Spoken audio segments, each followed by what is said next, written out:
All right, Ant-Man and the Wasp: Quantumania. Let's get into it. And naturally, as always, heavy spoilers ahead. There have been a lot of mixed reviews and split feelings about this movie.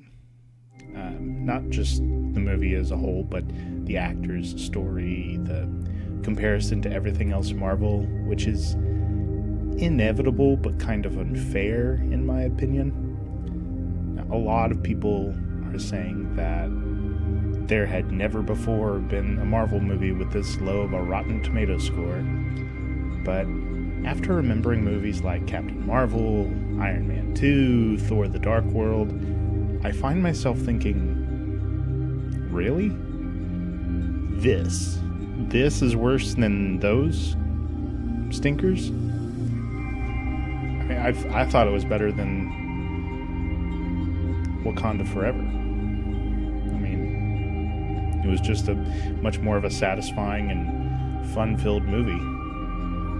Now, I think a good way of quantifying how these films are quote-unquote good or not, seeing as there are so many of them now, it only seems fair to come up with a convoluted way of grading them. And that is understanding what to expect from them based on the main characters the films are centered around. But not enough to really pull away from the action, adventure, the mysterious nature that certain elements in those movies had. The Thor movies, Guardians of the Galaxy movies, the Ant-Man movies, those we understood were going to be far more comical, full of slapstick, and have enough serious moments to keep the audience involved and invested while staying true to its more lighthearted nature. So, what makes a movie like this fail? Arguably, you could say that it gets away from what lends weight to its thematic nature. We saw it with Thor: The Dark World, right? Where our main character was this lighthearted, goofy, lovable idiot character who was immensely powerful and happened to be Thor from Norse mythology, kind of. And the first movie, great success, because it knew exactly what to do with its main character. So, of course, everyone was naturally anticipating its sequel. Though where the first Thor movie was dealing with some crazy cool characters like frost giants, and Loki, and Odin, and the film kept throwing comedic punches, even though it gave us this grand scale set, right?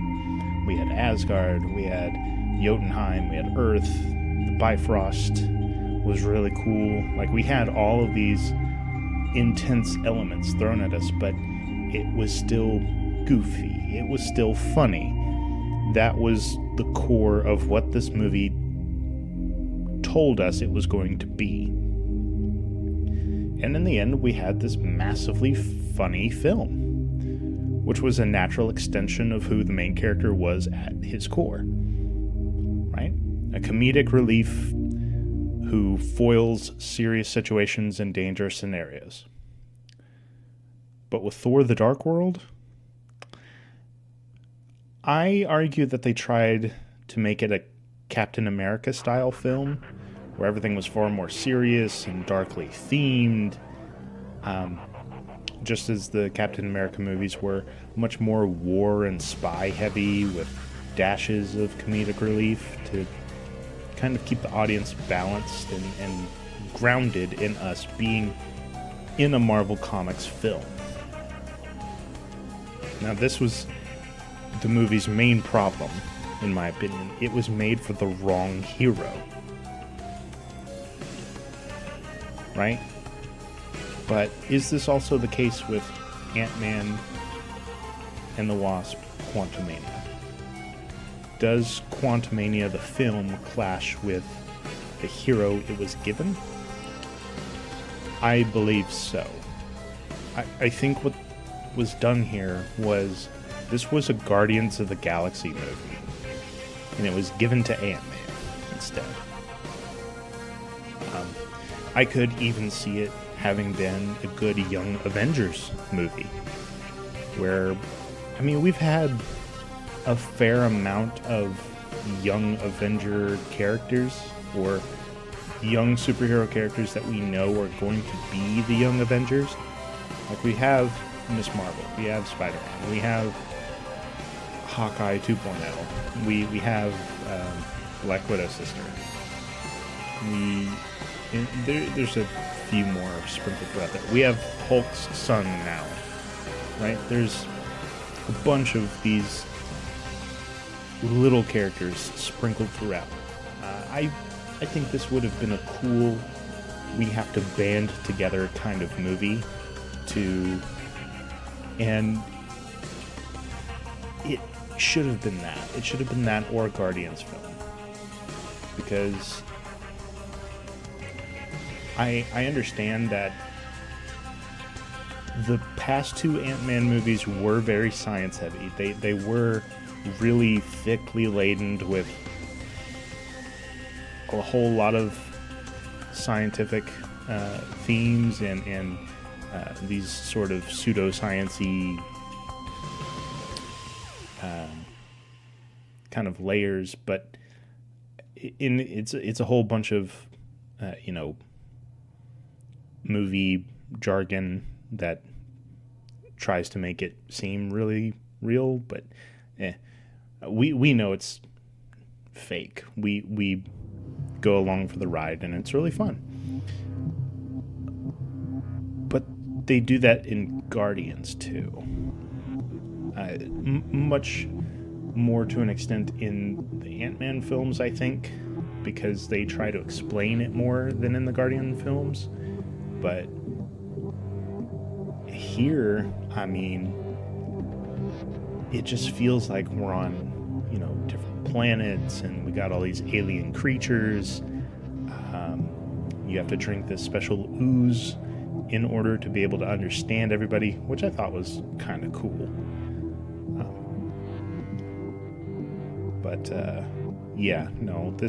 This felt much more like a Guardians movie. Now, Kang, Conqueror, or at least a variation of Kang, is why I think it would have made for a great Young Avengers film. Because we've got countless versions of Kang to contend with. We saw that in the end credits, right?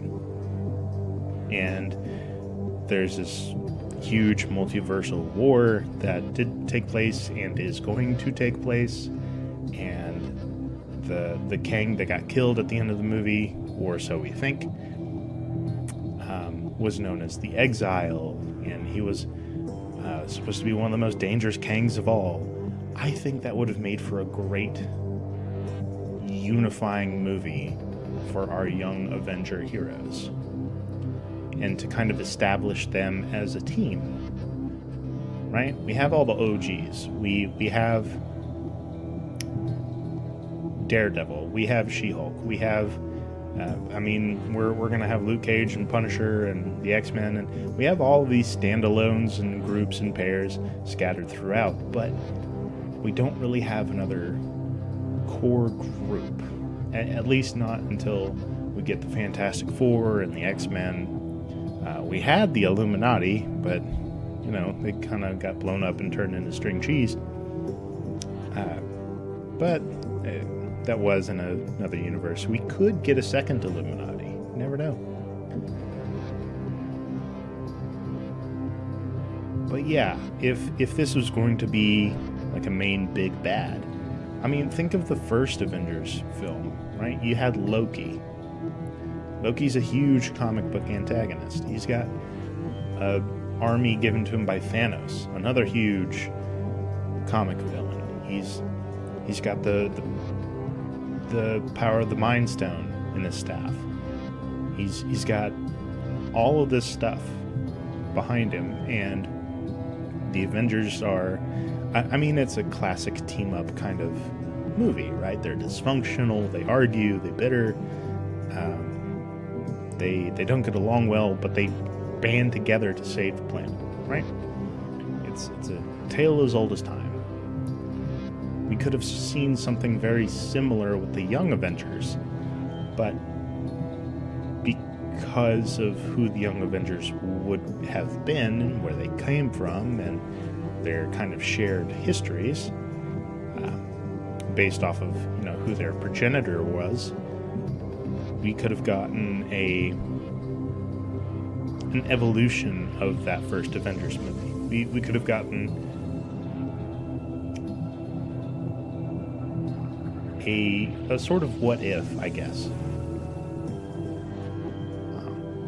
But yeah, I think this movie gets in its way and tries to be something that it isn't, and tries to be more than it should have been. Because Ant-Man should not have won against Kang. Kang is... no. And if you have to pay very close attention to what he says when he's facing down Ant-Man, the Wasp, and Cassie, right? Because he's like, I forget, are you the one with the hammer? I killed that guy. I killed him before. He's killed Avengers before. He knows who Ant-Man is. He knows what group he's in, right? So if he's done all of this before, the odds that our Ant-Man will be able to beat Kang, when we know way down the line it's gonna take a huge group effort by a whole slew of heroes to be able to beat Kang. So this was as big a fluke and as big of a kind of throw your hands up in the air and say come on moment as I think we've had in a while. And I don't think it should have happened. I think Ant-Man should have gotten just destroyed. I do, however, have a lot of things that I liked about this movie.